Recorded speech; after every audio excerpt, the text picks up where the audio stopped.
करता हूँ कि आप सब खैर वफ़ीयत से होंगे। आज का जो हमारा एक मुख्तसर टॉपिक है, वो जामे टॉपिक है, वो है ऑडियोएबल फ्रीक्वेंसी रेंज।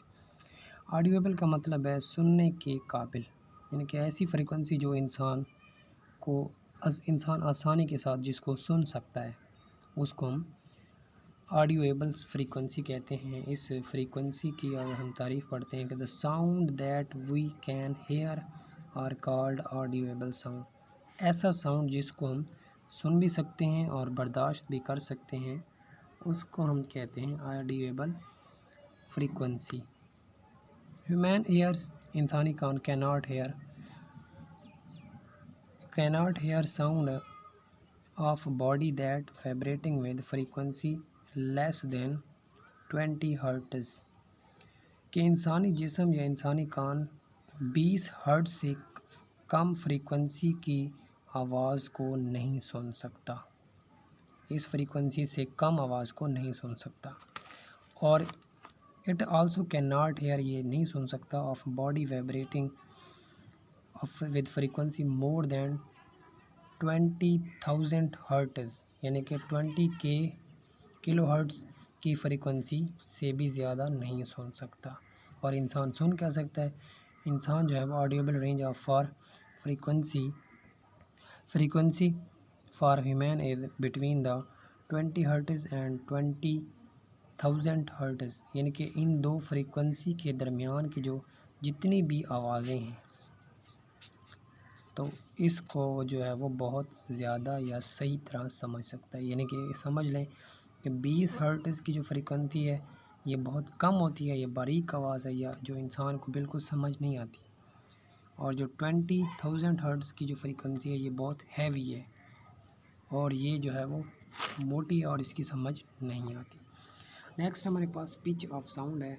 पिच कहते हैं आवाज़ की जो एक मोटापन है या बारीकपन है, यानी कि एक बारीक आवाज़ होती है। जिस तरह बच्चों की जो साउंड हो तो उसमें पिच कम होती है और बड़ों में पिच ज़्यादा होती है, यानी कि बच्चों की आवाज़ बारीक होती है, इसका मतलब उसकी पिच कम है, जबकि बड़ों की आवाज़ जो है वो उसमें पिच ज़्यादा होती है। करैक्टरिस्टिक्स, एक खसूसियत of sound by which shrill sound can be distinguished from grave one.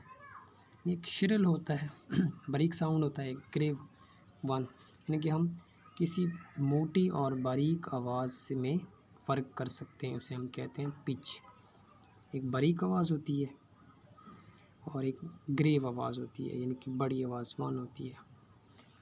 Pitch कहते हैं increase with increase in frequency. इसका जो पिच का जो फ्रीक्वेंसी के साथ जो रिलेशन है वो ये है कि अगर फ्रीक्वेंसी ज़्यादा होगी ऑफ वाइब्रेशन की तो shrill sound has high pitch, उसकी पिच ज़्यादा होगी।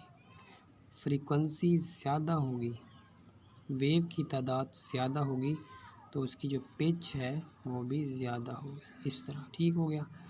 While a grave sound has low pitch, अगर पिच लो है इसका मतलब उसकी फ्रीक्वेंसी भी ज़्यादा होगी, फ्रीक्वेंसी भी कम होगी, यानी कि फ्रीक्वेंसी ये जो है वो डायरेक्टली प्रोपोर्शनल है। फ्रीक्वेंसी ज़्यादा होगी, पिच भी ज़्यादा होगी। और अगर एक ग्रेव साउंड है उसकी जो लो पिच होती है, ठीक हो गया, और श्रिल साउंड की जो है वो हाई पिच होती है।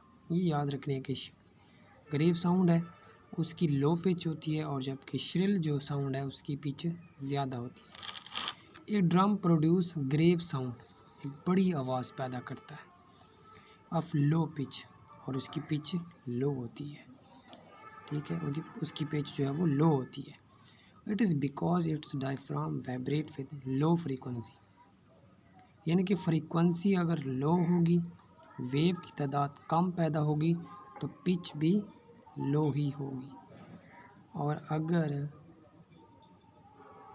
पिच फ्रीक्वेंसी की और अगर फ्रीक्वेंसी हाई है तो फ्रीक्वेंसी की तादाद भी हाई है तो पिच भी हाई होगी।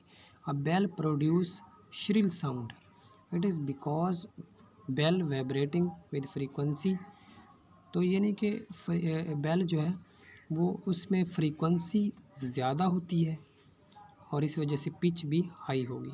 चिल्ड्रन की जो बच्चों की जो वॉइस है वो हाई पिच की होती है, जबकि इंसान की जो है वो लो पिच की होती है। इस तरह चाइल्ड बर्ड वॉइस जो है वो हाई पिच की होती है। यानी कि आई होप आपको जो है ये एक मुख्तसर और इंटरेस्टिंग जो वीडियो है अच्छी लगी होगी।